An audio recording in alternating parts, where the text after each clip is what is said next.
আসসালামু আলাইকুম, সবাইকে স্বাগতম আমাদের চ্যানেল টেক ট্রেন্ডস বাংলাতে। আমি আছি বাশার এবং আজকের ভিডিওতে আমরা জানব ওয়েব ডিজাইন অ্যান্ড ডেভেলপমেন্ট কী। আজকের এই ভিডিওটি দেখার পর আশা করছি আপনার ওয়েব ডিজাইন অ্যান্ড ডেভেলপমেন্ট সম্পর্কে সকল কনফিউশন দূর হবে। তো কথা না বাড়িয়ে শুরু করছি আজকের ভিডিও। শুরুতেই আজকে আমরা আলোচনা করব বা জানব ওয়েব ডিজাইন কী। ওয়েব ডিজাইন বলতে বোঝানো হয় একটি ওয়েবসাইটের ভিজুয়াল লেআউট এবং ইন্টারফেস ডিজাইন করা। এটি মূলত ব্যবহারকারীদের জন্য একটি আকর্ষণীয় এবং সহজে ব্যবহৃত ইন্টারফেস তৈরি করার প্রক্রিয়া। এর মধ্যে রয়েছে গ্রাফিক্স ডিজাইন, ওয়েবসাইটের বিভিন্ন ভিজুয়াল উপাদান যেমন ব্যানার, লোগো, ছবি ইত্যাদি ডিজাইন করা। ইউজার ইন্টারফেস বা ইউআই ডিজাইন, ব্যবহারকারীরা কিভাবে ওয়েবসাইট নেভিগেট করবে এবং বিভিন্ন ফাংশনালিটি ব্যবহার করবে তা পরিকল্পনা করা। ইউজার এক্সপেরিয়েন্স ইউএক্স, ব্যবহারকারীদের অভিজ্ঞতা আরও উন্নত করতে ওয়েবসাইটের স্ট্রাকচার এবং কন্টেন্ট সাজানো। এখন ডিটেলসে বলি ওয়েব ডিজাইনটা কী। ওয়েব ডিজাইন হচ্ছে একটা ওয়েবসাইটে প্রবেশ করার পর আমরা ওয়েবসাইটের উপরে যত কিছু দেখতে পাই সব কিছুই হচ্ছে একটা ওয়েব ডিজাইনের আওতায় আসে। আমরা ওয়েবসাইটের যত কিছু দেখতে পারি সব কিছু ওয়েব ডিজাইনের আওতায়। তার মধ্যে গ্রাফিক্স ডিজাইনও ইনক্লুড রয়েছে, কারণ একটা ওয়েবসাইটের একটি লোগো প্রয়োজন হয়, ব্যানার প্রয়োজন হয়, কিছু ছবির প্রয়োজন হয়, সেগুলো গ্রাফিক্স ডিজাইনের পার্ট। এবং ইউজার ইন্টারফেস বা ইউআই ডিজাইন, ইউআইটা হচ্ছে একটা ওয়েবসাইট দেখতে কীরকম হবে তার পরিকল্পনাটি আগেই করা। এবং ইউএক্স হচ্ছে ব্যবহারকারীর অভিজ্ঞতা আরও উন্নত করতে ওয়েবসাইটের স্ট্রাকচার বা কন্টেন্ট সাজানো, কোন জায়গায় কোনটি দিলে ইউজার এক্সপিরিয়েন্স আরও বেটার হবে, সেটি ইউএক্স এর কাজ। এরপরে আমরা আলোচনা করব ওয়েব ডেভেলপমেন্টটা কী। ওয়েব ডেভেলপমেন্ট বলতে বোঝানো হয় ওয়েবসাইটের ফাংশনালিটি এবং কার্যকারিতা তৈরির প্রক্রিয়া। এটি দুটি অংশে বিভক্ত, একটি হচ্ছে ফ্রন্ট এন্ড ডেভেলপমেন্ট আর একটি হচ্ছে ব্যাক এন্ড ডেভেলপমেন্ট।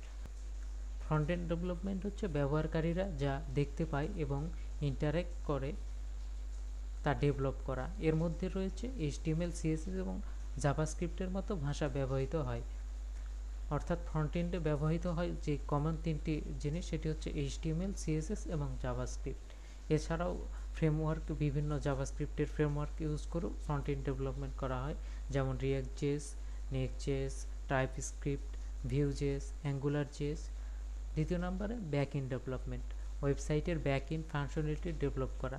এটি সার্ভার বা ডাটাবেস এবং অ্যাপ্লিকেশনের মধ্যে সম্পর্ক স্থাপন করে। এর জন্য PHP, পাইথন, জাভা, এসকিউএল এর মতো ভাষা ব্যবহৃত হয়।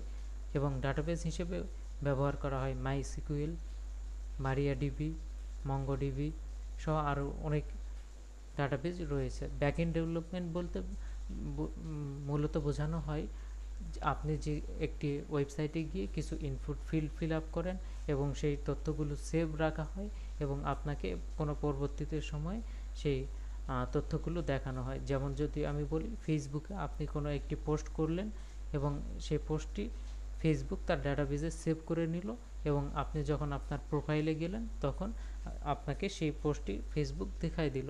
এটি হচ্ছে ব্যাক এন্ড ডেভেলপমেন্টের কাজ। এরপর আলোচনা করব ওয়েব ডিজাইন এবং ডেভেলপমেন্টের ধাপগুলো। আপনি একটি পরিপূর্ণ ওয়েবসাইট করার জন্য কি কি ধাপ মেনটেন করবেন সেগুলো। প্রজেক্ট প্ল্যানিং, সর্বপ্রথম যেটি প্রয়োজন সেটি হচ্ছে প্রজেক্টের জন্য প্ল্যানিং করা। ক্লায়েন্টের চাহিদা বা লক্ষ্যের উপর ভিত্তি করে একটি পরিকল্পনা তৈরি করা। আপনার যদি ক্লায়েন্ট না হয়, আপনার নিজের জন্য করতে চাচ্ছেন, আপনার যে চাহিদাগুলো সেগুলো অনুযায়ী একটি পরিকল্পনা তৈরি করা সর্বপ্রথম। দ্বিতীয়ত সেটি হচ্ছে ওয়্যারফ্রেম বা মকআপ তৈরি করা। এটি প্রাথমিক ডিজাইন বা খসড়া তৈরি করা, যা কিভাবে একটি ওয়েবসাইট দেখতে এবং কাজ করতে পারে তা প্রদর্শন করে। এটি যেভাবে করতে পারেন সহজ উপায়ে, আপনি একটি ওয়েবসাইটের মতো করে একটি ওয়েবসাইট তৈরি করতে চাচ্ছেন। এখন আপনার একটি ওয়েবসাইটের একটা সেকশন পছন্দ হয়েছে, আরেকটা ওয়েবসাইটের আরেকটা সেকশন পছন্দ হয়েছে। আপনি দুইটা ইমেজকে এক জায়গায় এনে আপনি কোনটার পর কোনটা রাখতে চাচ্ছেন এবং সেই খসড়া বা ডিজাইনটা কি হবে সেখানে যে পরিকল্পনাটা সেটা সাজিয়ে নিলেন। ডিজাইন, চূড়ান্ত ডিজাইন তৈরি করা যা ক্লায়েন্টের অনুমোদনের জন্য প্রস্তুত করা হয়।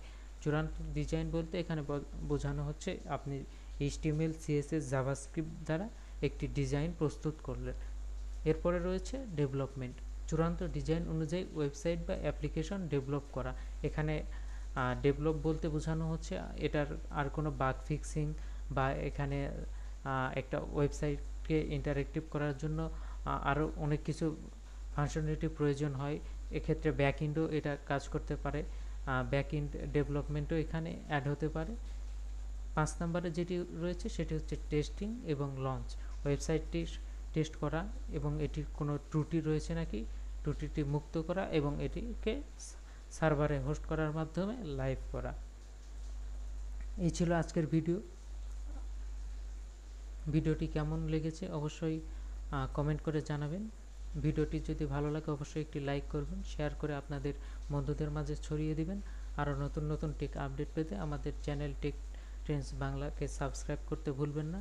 আবার দেখা হবে পরবর্তী কোনো ভিডিওতে, সে পর্যন্ত ভালো থাকবেন। আসসালামু আলাইকুম, আল্লাহ হাফিজ।